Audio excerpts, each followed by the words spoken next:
Welcome to Templeway Online. Any human that you know or that you've heard of that has had a massive impact on this world had to face their fear. Every human that you know, every human that you've read about in a history book, or you read about in the newspaper, or you reference from a magazine, or you hear on an interview, every human you can think of that has made some type of ding in the universe, who has done something noteworthy or who has done something remarkable, at some point in their journey, they had to, one, face their fear, and two, they had to begin. Now, we don't always think about this when we think about Jesus of Nazareth, that individual, that man who is one of the most well-known individuals in history.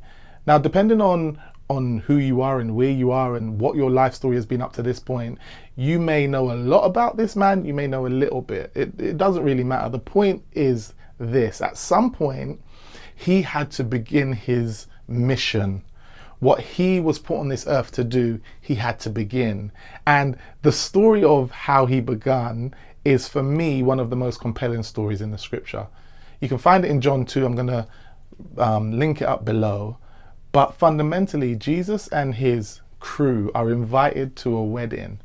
And at the after party, the reception, the shubs, whatever you want to call it, they run out of wine, and Jesus' mother approaches her 30-year-old son and says to him, they've run out of wine, expectantly.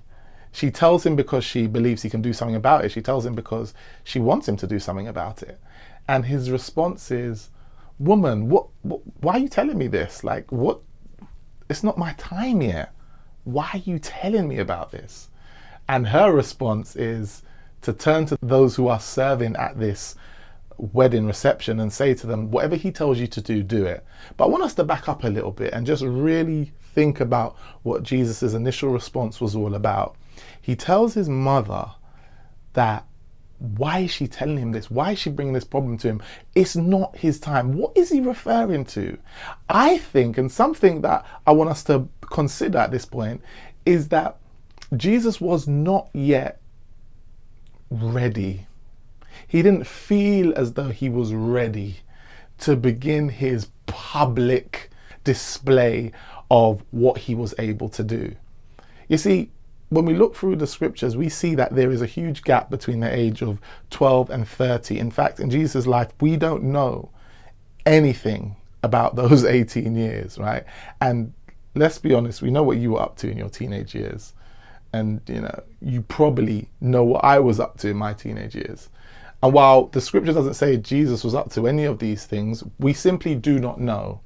But what we do know is at the age of 30, when now his life is going to be on show, when now every move he's going to make is going to be in front of everyone, when now that all the community that he grew up in and the surrounding areas are going to be privy to what he's about, he pauses. He takes a moment to say, wait, hold on, it's not my time yet. Now let's look at this. This for me is quite profound because it has some real implications for us as we think about those projects, those visions, that mission that we feel that we have been put on earth to accomplish. Like, are you hesitating? Are you hesitant? Could it be that the main reason for this is one of the main reasons could be that you do not feel ready? So what do you do when you don't feel ready? What did Jesus do? Well, in this story, he did it anyway. And maybe you've heard it said, feel the fear and do it anyway. Here we're seeing this in real time. Jesus has effectively told his mother, it's not my time yet. I'm not ready yet. And despite this, he steps into it and performs his first miracle. So I want to ask you, what are you holding out on? What are you fearful of? What is it that you are trying to achieve? Is it time for you to simply feel the fear and do it anyway? Is it time for you to step out and do it? There's no surprise. I'm not surprised that you have some trepidation, you have some anxiety about stepping out and doing whatever it is that's on your heart to do. For starters, all eyes will be on you, at least those who are in your immediate circle. And this is one of the things we have to consider. You know, during those years, Jesus' teenage years, he was in relative obscurity. Well, as far as we know, there is no record of what he's up to. There's no record of his failures. There's no records of anything. And so obscurity was his friend. Maybe you've heard that term, obscurity is your friend. And that's the reality. Before you step out and try and achieve anything, you are cloaked by anonymity. No one knows you. No one is vying for you to win or plotting your downfall, right? You are clouded by anonymity. But in this moment, Jesus realizes that once he performs this, once he intervenes in this situation, he will be the talk of the town. It won't be, hey, did you see Jane's dress? Or what about Peter's shoes? Instead, it's going to be, yo, did you see what that brother did? Did you see what that man did? Did you see what happened? Did you taste? Did you notice that last bit of wine that came out was nicer than the other? Spoiler alert for those of you who don't know the story. Jesus, it tells those who are serving to fill up jars with water, and before they know it, that water miraculously not only turns into wine, but have the guests telling the bridegroom how they've saved the best wine till last. Jesus' first miracle was turning water into wine, keeping the liquor flowing at this beautiful event that was taking place. And so 1, feel the fear and do it anyway. 2, obscurity is your friend. I get it. People not knowing who you are, not knowing what you're about. It's a comfort blanket. I saw recently, in fact, just a couple of days ago, I saw someone post the idea of, don't tell people what your goals are, because then you trick yourself into feeling as though you've already achieved them, right? And so somehow we're constantly told this idea of keep what we're about to ourselves until everything is ready to go. But what we see in this story is that Jesus felt that trepidation and still stepped out and did it. Ripped off the band-aid. Anonymity was no longer a cloak he could hide behind, a blanket he can huddle under. Instead, he was now out there in front of everyone. I also think it's interesting that he was at this wedding with his disciples. Now, if you just look back a couple of verses, you'll see that actually these disciples have just joined his team, like they have just become this crew, and there they are together at this wedding.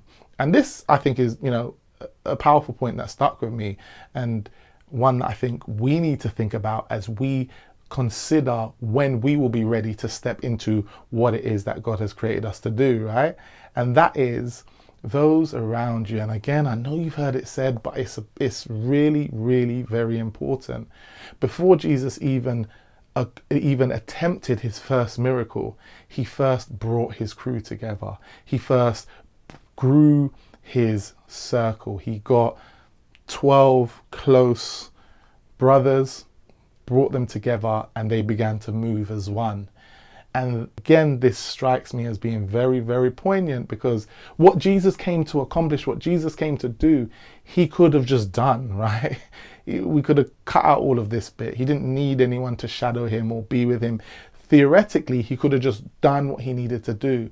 But for him, it was still important, essential, to galvanize a crew, to bring people along the journey with him, to have people that he can speak life into, and to have people who could support him.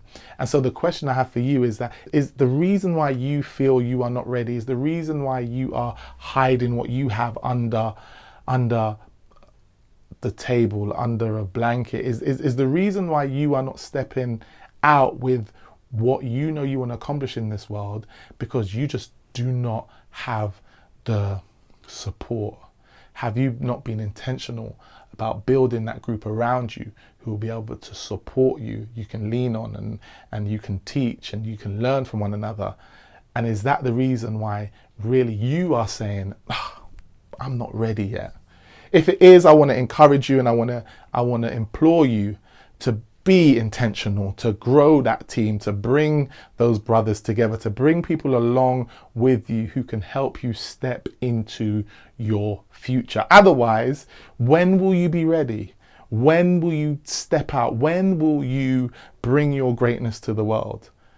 The answer could be never, and I don't want that to be the case for you. Feel the fear, do it anyway. Step out of obscurity and build a network around you so you can begin to live the life that you were called to live.